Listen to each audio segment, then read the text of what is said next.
Hello and welcome to this climactic bonus episode. For nearly 2 years, Climactic has been helping tell the stories of Australia's climate community. For nearly all of that time, we've also offered the Community Corner, a section of the show the community can use as essentially an audio notice board. Send in messages about upcoming events, books, podcasts, share community news. But also, we want to make that space more available for community stories, as well as news. So this is the very first of what we're calling Community Corner Stories, which I guess is a pretty descriptive name.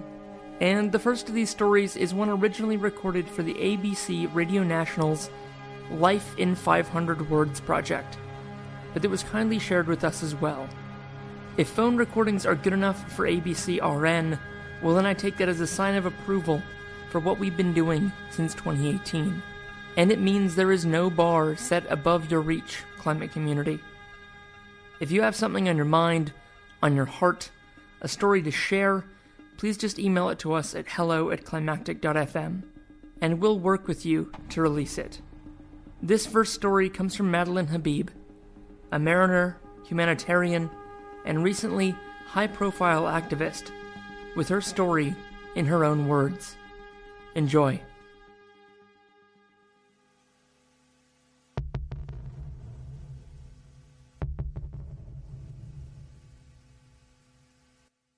It was -6 degrees and 5 a.m. on an icy Antarctic morning when I unfurled a banner on the deck of Aurora Australis, Australia's only icebreaker. ScoMo, coal or ice. That was my message to Australia's Morrison government. It was a week when Antarctica had recorded its highest ever temperature and a massive glacier had calved from the Pine Island ice shelf. In the same week, Prime Minister Scott Morrison was defending his pitiful response to the Black Summer fires, and the Adani coal mine received further approvals. I was tired of feeling powerless and voiceless in the face of climate crisis. I wanted to make a statement from one of the most vulnerable environments on the planet. I'd never been, and I'm not going to be, a quiet Australian. I'm on potentially the last voyage of Aurora Australis to Antarctica before she's decommissioned and replaced by a new vessel next year. I posted a picture of me standing defiantly beside my banner on my social media. I captioned the photo, "Here on Australia's only icebreaker, I send a message to the Australian government. The choice is clear: end dependence on fossil fuels or face climate catastrophe." Over the next few weeks, I amassed a generous collection of likes and shares. A week passed and I received an email from my employer, P&O. The Australian Antarctic Division had alerted them to my banner photo. P&O instructed me to remove my post, which I did, but first I made another post explaining why I was removing the picture of the ScoMo, coal or ice, banner.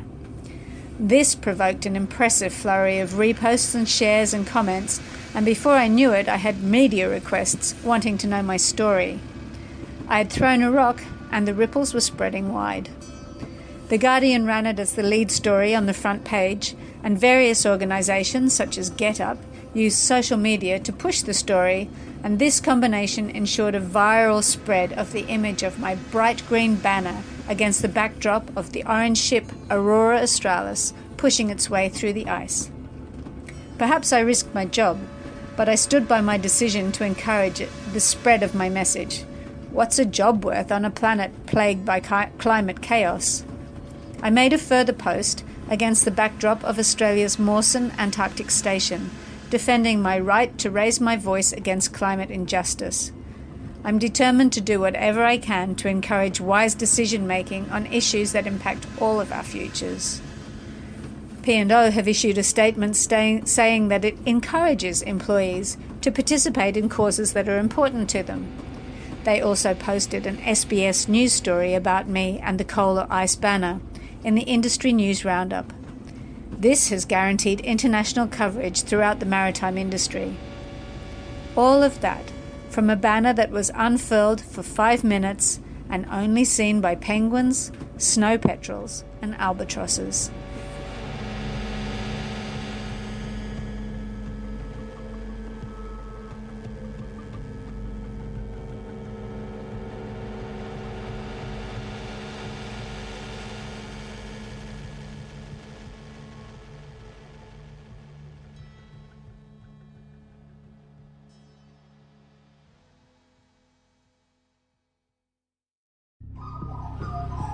The Climactic Collective.